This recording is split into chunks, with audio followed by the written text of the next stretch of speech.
សួស្តីសំណប់ចិត្តទាំងអស់គ្នាខ្ញុំមានរឿងមួយចង់សួរទៅដល់សំណប់ចិត្តទាំងអស់គ្នាតើអ្នកទាំងអស់គ្នាបានធ្វើគោលបំណងរបស់អ្នកទាំងអស់គ្នាបានសម្រេចយ៉ាងណាហើយចំណែករូបខ្ញុំនេះធ្វើវាបានជោគជ័យហើយបងប្អូនរឿងមួយនោះខ្ញុំនឹងបកស្រាយប្រាប់អ្នកទាំងអស់គ្នាបានជ្រាបបន្តិចទៀតតោះបងប្អូនខាត់ពេលយូរពេលវេលាកាន់តិចរឿងនោះជារឿងខ្ញុំសែនសប្បាយបងប្អូនរឿងយើងមិនបាក់ខំមិនបាក់ប្រឹងរឿងនោះជារឿងអីបងប្អូនកំភ្លែងបន្តិច search បន្តិចឲ្យតិចណាបងប្អូនតើបងប្អូនចង់បានដោយរូបខ្ញុំអត់ខ្ញុំធ្វើវាជោគជ័យបងប្អូនបើបងប្អូនមិនចង់ជួអាចស្រាតបងប្អូនត្រូវស៊ីមជូរច្រើនដល់បងប្អូនមិនបាក់ខំប្រឹងទេបងប្អូននឹងបានជោគជ័យដូចគោលបំណង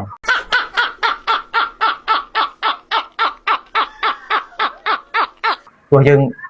បើយើងមិនស៊ីមជូរឲ្យវារាក់ទេយើងជួអាចវាប្រឹងមិនអត់បងប្អូនអូចាប់អត់មានតែប៉ុណ្្នឹងវីដេអូខ្លីៗអត់មានស្អីវាឆ្ងាយទេបងប្អូនជម្រាបលាសំណប់ចិត្តបងប្អូនគ្នាទៀតហើយអញហើយខ្ញុំបានផ្ទះបាញ់អត់ទៅមែន